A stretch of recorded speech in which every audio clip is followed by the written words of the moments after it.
Hey guys, this is Isaac. I'm picking up the 404 challenge right where I left off. This is some commentary after I already recorded the gameplay, because I wanted to focus on the gameplay at the time and I was sick.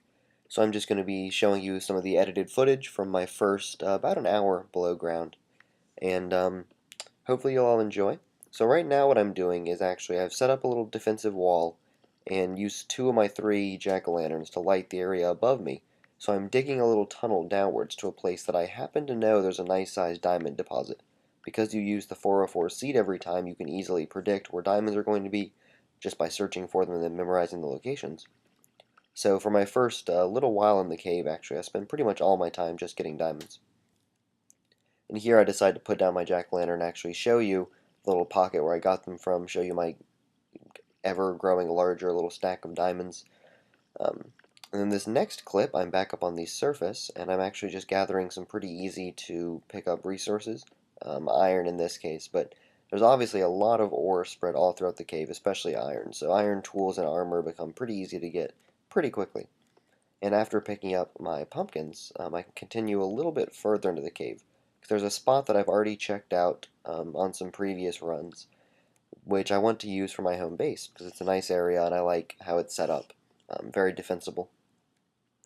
So I'm moving towards that area, and it may be too dark to see, but I assure you I can see very slightly more than you, and that's pretty much it. Depending on your gamma, you might be able to see just as much as I can. And here there's actually a skeleton that I have to fight off, but through some pro skills I take no damage. And then just a second later I'm actually ambushed by a creeper, but I handle him also with no damage. And the second skeleton shoots a pretty close call there, but when I turn back around I just easily kill him. That gives me some time to grab the loppies here, and then I'm going to jump down onto the lower ledge, grab one more diamond, and then mine some gold out of the wall, as I recall. So I check that path to make sure that I'm still safe, pick my jack-o'-lantern back up, and then jump down there, get that diamond that was shown off by the light earlier, and then start to get some gold.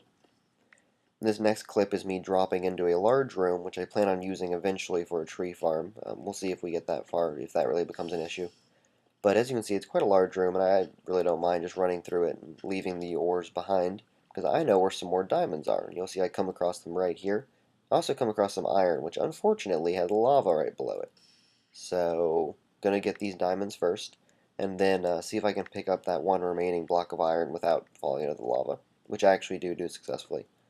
By placing a block below, then I can mine it from the side here, and this lava marks the beginning of the entrance to the area that I'm going to be calling home. So I make a little safety staircase down here. In just a minute I'm sure to put a rail on it. Make sure I don't fall into the lava, because that would be very anticlimactic at this point. Once I throw these blocks on it, I'm ready to begin moving back towards my actual cave. As you can see, I have to fight my way up this little water current, which I chose intentionally because it'll slow down any mobs chasing me. At this point there weren't any, because I had some time to clear out this room, but just in case, I decided this would be a good area to set up at first. I distribute my jack-o'-lanterns around pretty evenly, then decide to spend my next little while just improving this little base, because I finally successfully made it into the cave, even with full health. So you can see that I put down a lot of half-blocks everywhere to prevent spawns. That lets me pick my jack-o'-lanterns back up, so I can use them for lighting in the cave, but my home won't be full of mobs when I get home. And once I'm digging that little hole in the corner, I find enough loppies to make a loppies block, which is one of the scoring options for the 404 challenge, and I put that down in some random corner. The next little while is spent setting up lava lights with some of the glass that I was smelting, cleaning up my general area, like taking that water, and managing my inventory. Obviously here in super speed I can't actually move this fast. And thankfully I had this little large chest set up. This is actually the only chest that I plan to make, because I don't really have all that much wood, and tree farms are not easy underground. Here I am setting up an infinite water source, sort of the last step in establishing my base. And at this point, it's time for me to begin work on a nether portal. So as you can see in this corner here, I've started casting a portal. And I'm going to go ahead and go into a music montage as I go back and forth to get my lava, and show you guys how I made this portal without having to make a diamond pickaxe.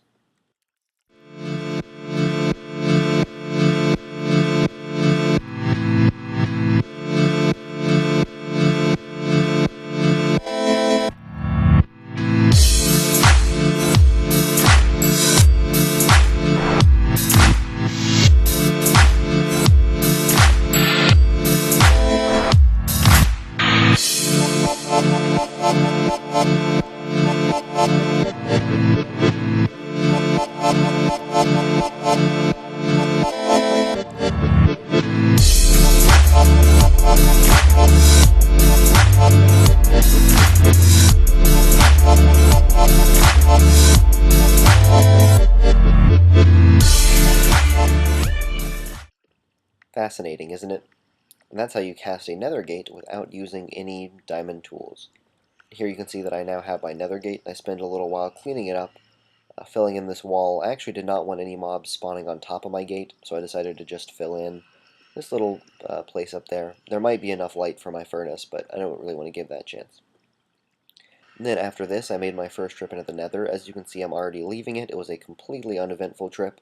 All I did was build a little cobblestone box around my gate and get 37 netherrack, which is enough to begin the really quite arduous and long task of lighting my little cave down here. The 404 cave itself is enormous, and lighting the whole thing is kind of unreasonable, but I wanted to light at least a large chunk around my home. So I'll go ahead and show you guys what my lighting scheme looks like.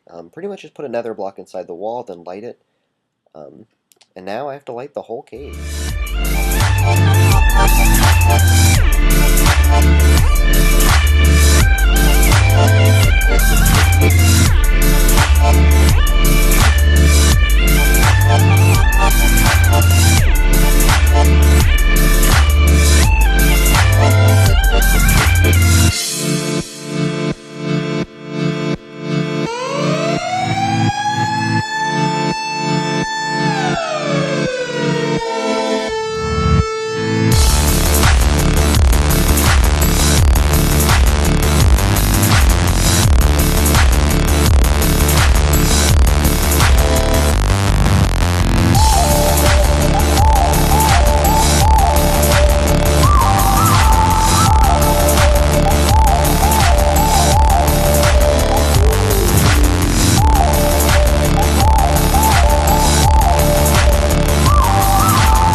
Finally lit up enough of the cave that I can really call this place a decent home.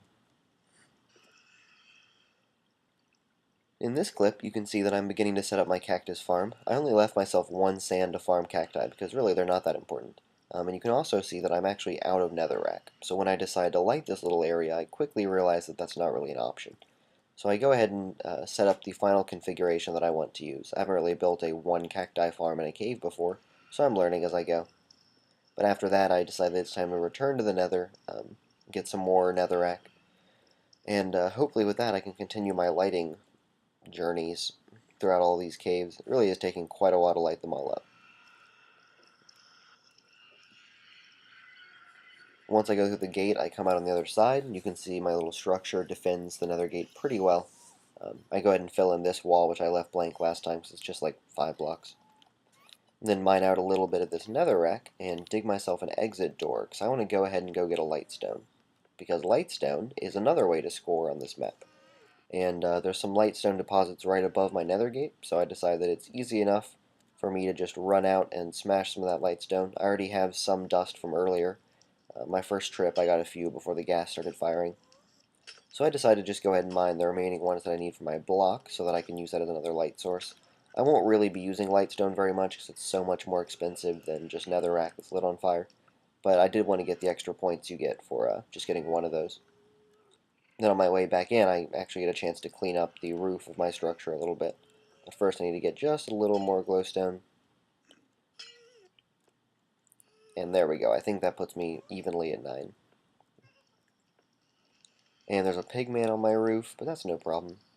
Jump down here, patch up the defenses a little bit more, pick up a misplaced block earlier. And with that I can go back inside. And I actually did mine out quite a bit more netherrack, but I won't bother showing you that. It's pretty boring. And the last clip for this episode is actually just a bunch of inventory management. As you can see, I placed that lightstone, and then I'm counting out how much gold I have, seeing if I have enough for the block and the armor. Turns out I do, so I decided to start smelting it. I'm also smelting my clay that I picked up from the surface and some iron. And these two furnaces are pretty much just running constantly. There's some of my bricks, and all this sped up inventory management just sort of sets up what I'm going to be doing in future episodes. So I hope you guys enjoyed, and come back next time.